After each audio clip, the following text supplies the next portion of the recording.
বন্ধুরা, তালেবানরা আফগান সেনাদের নিঃশ্বাস পর্যন্ত ফেলতে দিচ্ছে না, কিন্তু তাদের যুদ্ধে ভারতীয় সাংবাদিকও নিশানা হচ্ছে। ভারতের এক সাংবাদিককে নিশানা করা হয়েছে। আর আজ 40 বছরের দানিশ সিদ্দিকীর মৃত্যু হয়েছে। এই সাংবাদিককে অনেকেই হয়তো চেনেন, আর সংবাদ জগতে ওনার বিশেষ গুরুত্বপূর্ণ ভূমিকা ছিল। সেই পুরো ঘটনা আমরা বিস্তারিত জানব। এর সাথে এও জানব তালেবানের হাত থেকে সে কিভাবে বেঁচে যাচ্ছিল। 13ই জুলাইয়েও সে একটুর জন্য বেঁচে যায়। গতকাল রাতেও সে তার টুইটার হ্যান্ডেলে কি বলেছিল সেটাও আমরা জানব। কিন্তু আজ খবর বেরিয়েছে সকালের এক সংঘর্ষের দরুন ওনার মৃত্যু হয়েছে। ভীষণই মর্মান্তিক ঘটনা ঘটেছে। সবার প্রথমে আপনারা এই আর্টিকেলটা দেখুন। টোলো নিউজ এটাকে কনফার্ম করেছে।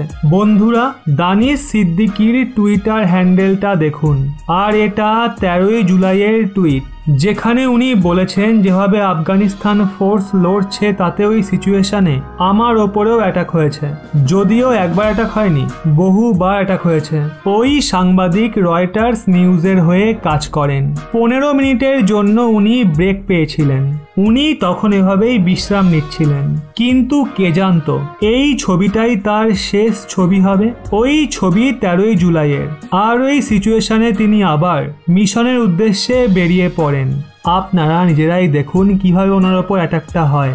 আর উনি আফগানিস্তান ফোর্সের সাথে হামুয়ে যাচ্ছিলেন 13ই জুলাইয়ে। উনি রয়টার্স নিউজের হয়ে কাজ করেন।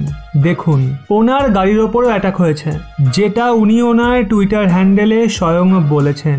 13ই জুলাইয়ের হামলার বিষয়ে তিনি পুরো ডিটেলস ওনার টুইটার হ্যান্ডেলে দেন।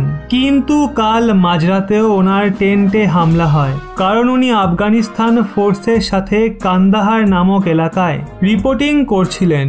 মাঝরাতের হামলাতেও তিনি তালেবান যোদ্ধাদের হাত থেকে বেঁচে যান।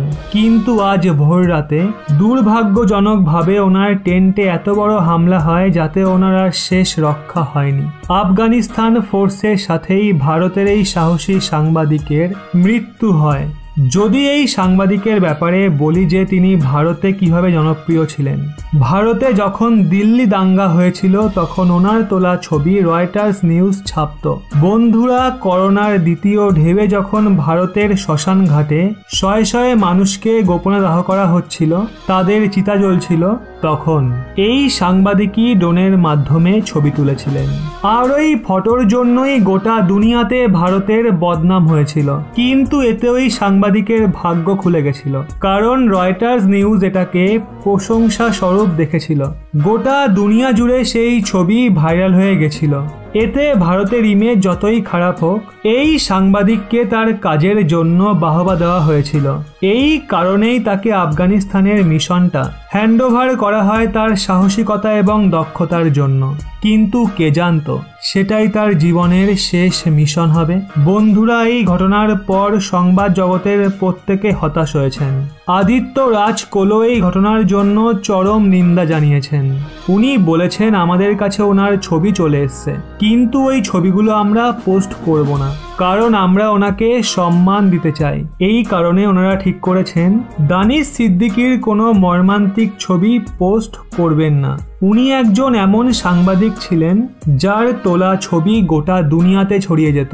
আপনি কি এর আগে ওনাকে চিনতেন? এই সাংবাদিকের বিষয়ে আপনাদের ব্যক্তিগত মতামত অবশ্যই কমেন্টে জানান।